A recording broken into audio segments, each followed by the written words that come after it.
Yesterday afternoon set in misty and cold. I had half a mind to spend it by my study fire instead of wading through heath and mud to Wuthering Heights. On coming up from dinner, however, I dined between 12 and 1 o'clock. The housekeeper, a matronly lady, taken as a fixture along with the house, could not, or would not, comprehend my request that I might be served at 5, on mounting the stairs with this lazy intention. And stepping into the room, I saw a servant girl on her knees surrounded by brushes and coal scuttles, and raising an infernal dust as she extinguished the flames with heaps of cinders. This spectacle drove me back immediately. I took my hat, and, after a 4 miles walk, arrived at Heathcliff's garden gate just in time to escape the first feathery flakes of a snowshower. On that bleak hilltop the earth was hard with a black frost, and the air made me shiver through every limb. Being unable to remove the chain, I jumped over, and, running up the flagged causeway bordered with straggling gooseberry bushes, knocked vainly for admittance, till my knuckles tingled and the dogs howled. Wretched inmates! I ejaculated mentally, you deserve perpetual isolation from your species for your churlish inhospitality. At least, I would not keep my doors barred in the daytime. I don't care, I will get in. So resolved, I grasped the latch and shook it vehemently. Vinegar-faced Joseph projected his head from a round window of the barn. What are you for? He shouted. Meesters down it fouled. Go round by endo lathe, if you want to speak to him. Is there nobody inside to open the door? I hallooed, responsively. There's nobbit missus, and she'll not open and ye mac, your fleesome dins till neat. Why? Cannot you tell her whom I am, Joseph? Nor an me. I'll hae no hand white, muttered the head, vanishing. The snow began to drive thickly. I seized the handle to essay another trial, when a young man without coat and shouldering a pitchfork appeared in the yard behind. He hailed me to follow him, and, after marching through a wash-house and a paved area containing a coal shed, pump, and pigeon cot, we at length arrived in the huge, warm, cheerful apartment where I was formerly received. It glowed delightfully in the radiance of an immense fire, compounded of coal, peat, and wood, and near the table, laid for a plentiful evening meal, I was pleased to observe the Mrs., an individual whose existence I had never previously suspected. I bowed and waited, thinking she would bid me take a seat. She looked at me, leaning back in her chair, and remained motionless and mute. Rough weather, I remarked. I'm afraid, Mrs. Heathcliff, the door must bear the consequence of your servants' leisure attendance. I had hard work to make them hear me. She never opened her mouth. I stared, she stared also. At any rate, she kept her eyes on me in a cool, regardless manner, exceedingly embarrassing and disagreeable. Sit down, said the young man, gruffly. He'll be in soon. I obeyed, and hemmed, and called the villain Juno, who deigned, at this second interview, to move the extreme tip of her tail, in token of owning my acquaintance. A beautiful animal. I commenced again. Do you intend parting with the little ones, madam? They are not mine, said the amiable hostess, more repellingly than Heathcliff himself could have replied. Your favorites are among these? I continued, turning to an obscure cushion full of something like cats. A strange choice of favorites, she observed scornfully. Unluckily, it was a heap of dead rabbits. I hemmed once more and drew closer to the hearth, repeating my comment on the wildness of the evening. You should not have come out, she said, rising and reaching from the chimney-piece two of the painted canisters. Her position before was sheltered from the light. Now, I had a distinct view of her whole figure and countenance. She was slender and apparently scarcely past girlhood, an admirable form, and the most exquisite little face that I have ever had the pleasure of beholding. Small features, very fair, flaxen ringlets, or rather golden, hanging loose on her delicate neck, and eyes, had they been agreeable in expression, that would have been irresistible. Fortunately for my susceptible heart, the only sentiment they evinced hovered between scorn and a kind of desperation, singularly unnatural to be detected. There. The canisters were almost out of her reach. I made a motion to aid her. She turned upon me as a miser might turn if anyone attempted to assist him in counting his gold. I don't want your help, she snapped. I can get them for myself. I beg your pardon. I hastened to reply. Were you asked to tea? She demanded, tying an apron over her neat black frock and standing with a spoonful of the leaf poised over the pot. I shall be glad to have a cup, I answered. Were you asked? She repeated.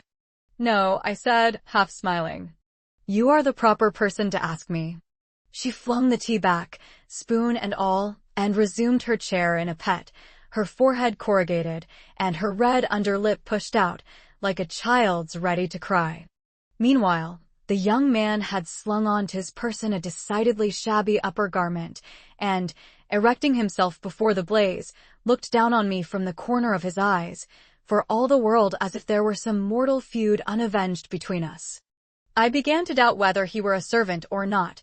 His dress and speech were both rude, entirely devoid of the superiority observable in Mr. and Mrs. Heathcliff. His thick brown curls were rough and uncultivated, his whiskers encroached bearishly over his cheeks, and his hands were embrowned like those of a common laborer. Still his bearing was free, almost haughty, and he showed none of a domestic's assiduity in attending on the lady of the house. In the absence of clear proofs of his condition, I deemed it best to abstain from noticing his curious conduct, and 5 minutes afterwards, the entrance of Heathcliff relieved me, in some measure, from my uncomfortable state. You see, sir, I am come, according to promise, I exclaimed, assuming the cheerful, and I fear I shall be weather-bound for half an hour, if you can afford me shelter during that space.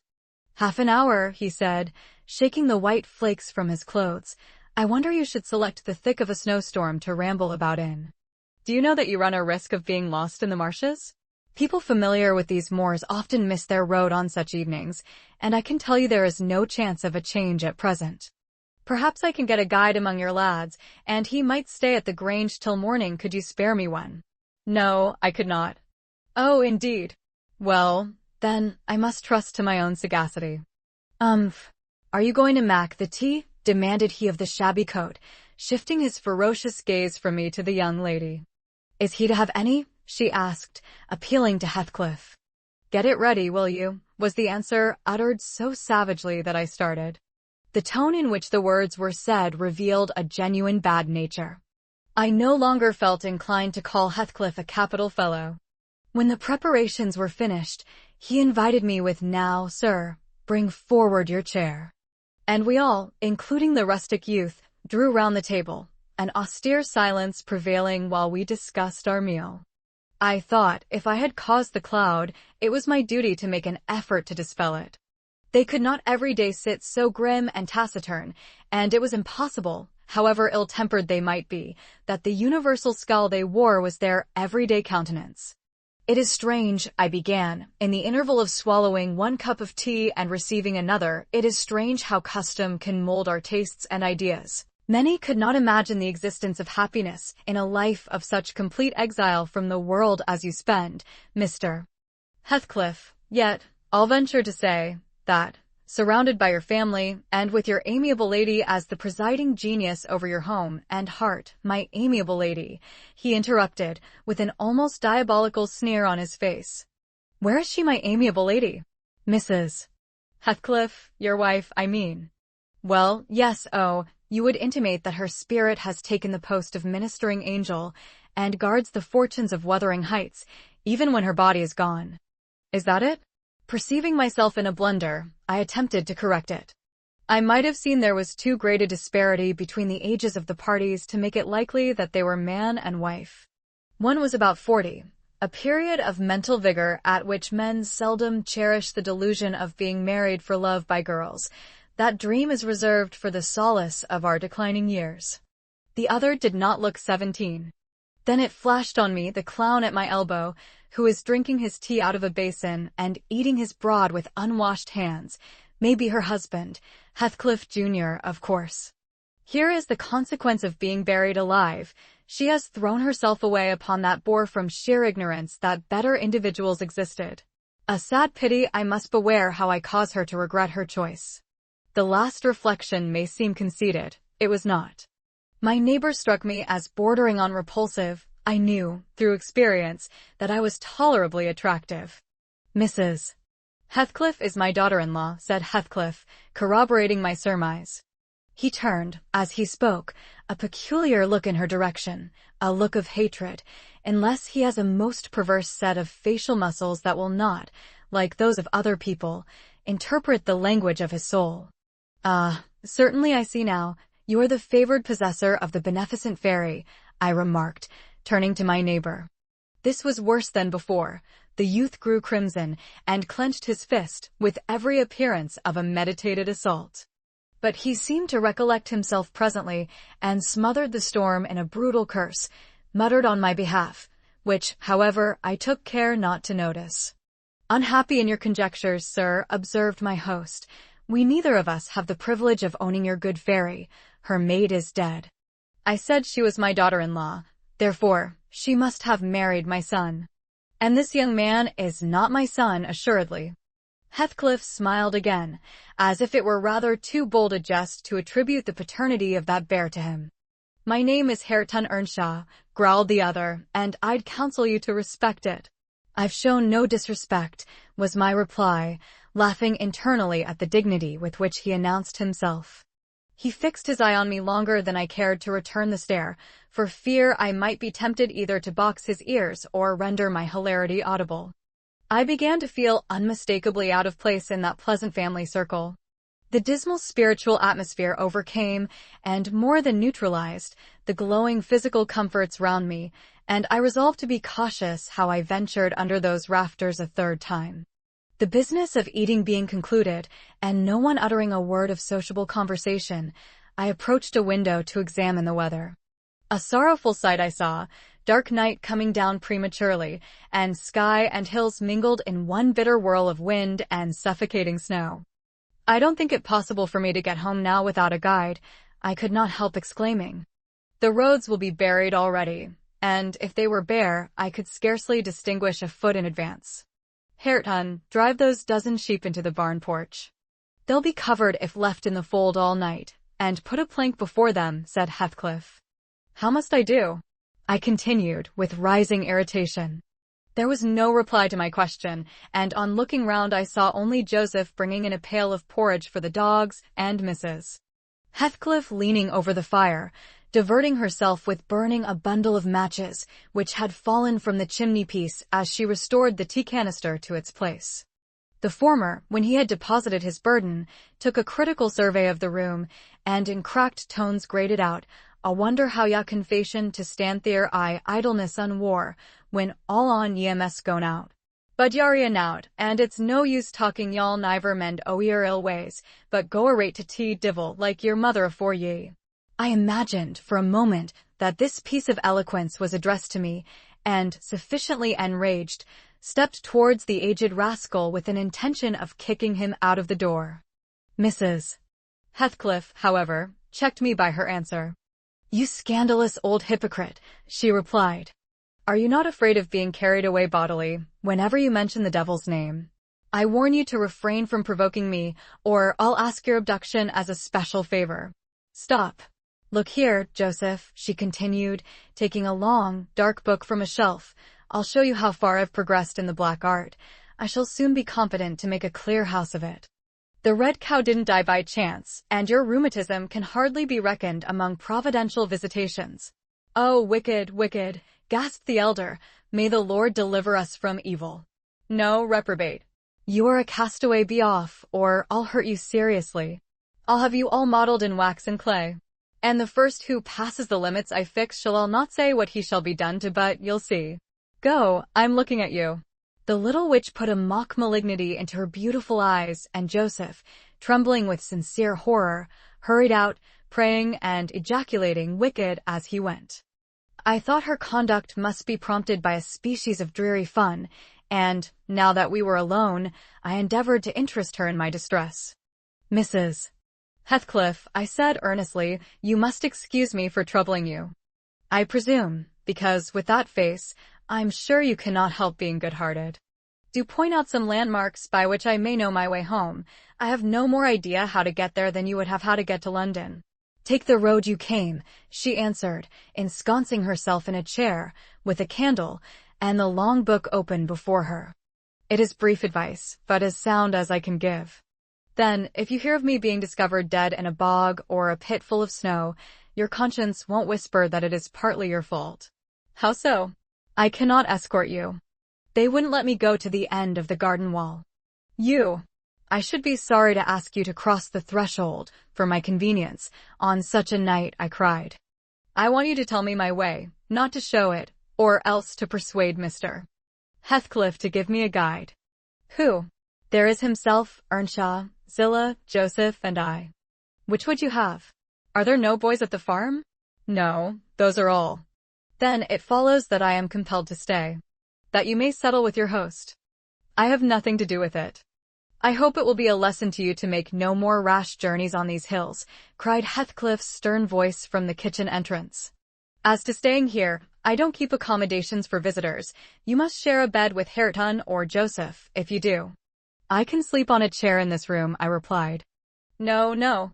A stranger is a stranger, be he rich or poor. It will not suit me to permit anyone the range of the place while I am off guard, said the unmannerly wretch. With this insult my patience was at an end. I uttered an expression of disgust and pushed past him into the yard, running against Earnshaw in my haste. It was so dark that I could not see the means of exit, and, as I wandered round, I heard another specimen of their civil behavior amongst each other. At first the young man appeared about to befriend me. I'll go with him as far as the park, he said. You'll go with him to hell, exclaimed his master, or whatever relation he bore. And who is to look after the horses, eh? A man's life is of more consequence than one evening's neglect of the horses. Somebody must go, murmured Mrs. Heathcliff, more kindly than I expected. Not at your command, retorted Hareton. If you set store on him, you'd better be quiet. Then I hope his ghost will haunt you, and I hope Mr. Heathcliff will never get another tenant till the Grange is a ruin, she answered, sharply. Hearken, she's cursing on em, muttered Joseph, towards whom I had been steering. He sat within earshot, milking the cows by the light of a lantern, which I seized unceremoniously, and, calling out that I would send it back on the morrow, rushed to the nearest postern. Maester, he's staling tea lanthorn, shouted the ancient, pursuing my retreat. Hey, Nasha! Hey, dog! Hey, wolf, hold him! On opening the little door, two hairy monsters flew at my throat, bearing me down and extinguishing the light, while a mingled guffaw from Heathcliff and Hareton put the copestone on my rage and humiliation. Fortunately, the beasts seemed more bent on stretching their paws and yawning and flourishing their tails than devouring me alive, but they would suffer no resurrection, and I was forced to lie till their malignant masters pleased to deliver me. Then, hatless and trembling with wrath, I ordered the miscreants to let me out on their peril to keep me 1 minute longer, with several incoherent threats of retaliation that, in their indefinite depth of virulency, smacked of King Lear. The vehemence of my agitation brought on a copious bleeding at the nose, and still Heathcliff laughed, and still I scolded. I don't know what would have concluded the scene, had there not been one person at hand rather more rational than myself, and more benevolent than my entertainer.